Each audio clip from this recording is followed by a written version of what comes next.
Dan ingat, untuk mendapatkan kulit yang sehat, kulit yang baik, itu prosesnya tidak instan, membutuhkan waktu, dan pastinya harus dibarengi dengan pola hidup yang baik, yaitu pola makan yang sehat, hindari gula, susu, tepung, setidaknya diminimalisasi, dan kemudian pola tidur yang cukup juga.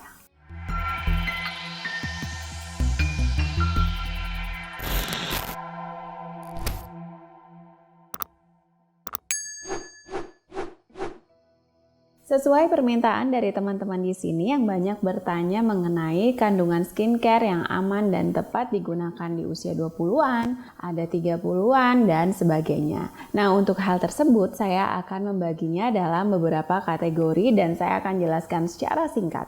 Kategori yang pertama dimulai dari usia 15 sampai 25 tahun. Nah, biasanya tujuan menggunakan skincare pada usia ini lebih untuk tindakan preventif ataupun pencegahan. Walaupun pada beberapa problem akne ataupun jerawat mungkin saja menghampiri karena ada masalah hormonal di usia tersebut. Sebenarnya perubahan hormonal tersebut adalah wajar saja, dan apalagi produktivitas dari anak usia remaja biasanya sangat tinggi sehingga terpapar radikal bebas, kemudian polusi dan debu sehingga muncullah jerawat tersebut. Nah, untuk kandungan skincare yang aman digunakan untuk usia 15-25 tahun, untuk sifat preventif biasanya kita menggunakan bahan-bahan seperti alpha hydroxy acid, kemudian glycolic acid, BHA, PHA, dan kemudian kandungan vitamin A beserta turunannya yang biasa disebut dengan retinol ataupun retinoic acid. Sedangkan untuk kondisi berjerawat kita bisa menggunakan salicylic acid, kemudian BHA, ataupun retinol. Ini dapat menjadikan sebuah pilihan. Kita masuk ke kategori yang kedua, yaitu usia 25 sampai 45 tahun, di mana fokus daripada penggunaan skincare pada usia ini adalah untuk mempercantik dalam arti beautification dan juga untuk peremajaan kulit ataupun rejuvenation.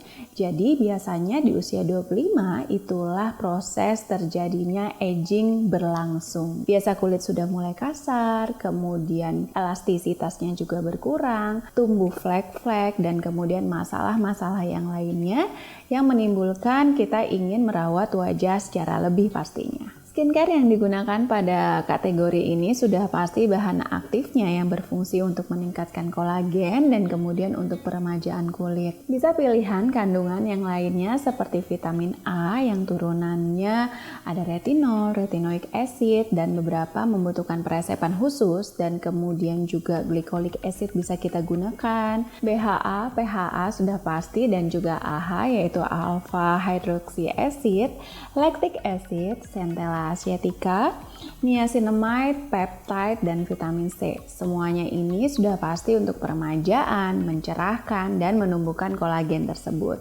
Selain kandungan-kandungan tersebut yang kita gunakan untuk home care ataupun skincare di rumah, kita bisa menambahkan terapi on klinik, yaitu dengan melakukan chemical peeling, kemudian microdermabrasi, microneedling, HIFU, kemudian laser, botox, ataupun filler, sehingga kulit kita menjadi lebih sehat pastinya. Dan selanjutnya untuk kategori yang terakhir, yaitu usia 45 tahun ke atas, di mana fokus dari penggunaan skincare adalah untuk peremajaan kulit. Nah, pada usia ini sudah pasti ada permasalahan hormonal yang cukup signifikan. Hal ini berkaitan dengan proses menopause, di mana kita ketahui bahwa hormon tersebut bagaikan suatu lingkaran. Ketika salah satu hormon bermasalah, maka hormon-hormon yang lainnya ikut menjadi bermasalah, termasuk akibatnya terhadap kulit kita.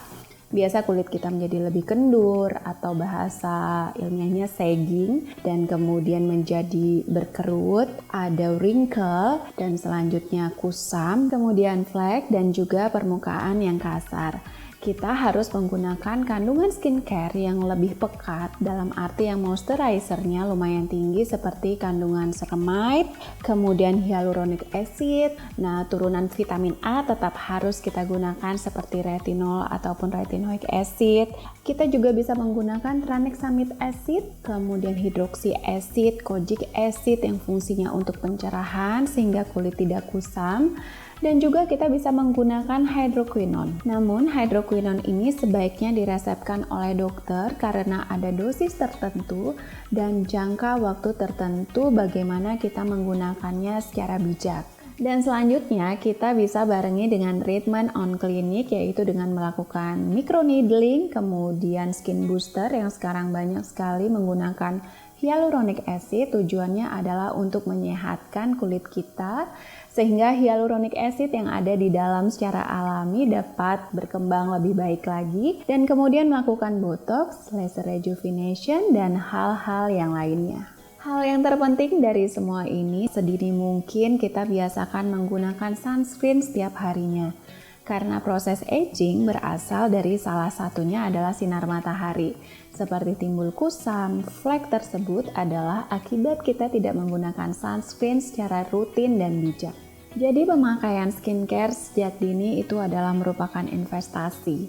Kadang kita tidak bisa merasakannya pada saat itu juga, namun di saat usia dewasa kita dapat membandingkan antara yang peduli dengan yang tidak ataupun yang cuek. Hasilnya pasti signifikan berbeda. Dan ingat, untuk mendapatkan kulit yang sehat, kulit yang baik, itu prosesnya tidak instan, membutuhkan waktu, dan pastinya harus dibarengi dengan pola hidup yang baik, yaitu pola makan yang sehat, hindari gula, susu, tepung, setidaknya diminimalisasi, dan kemudian pola tidur yang cukup juga. Baiklah, semoga apa yang saya sampaikan dapat memberikan manfaat. Jangan lupa like, comment, share, subscribe, dan bunyikan loncengnya. Sampai ketemu lagi di tips, jurnal, dan Q&A Dr. Ika berikutnya.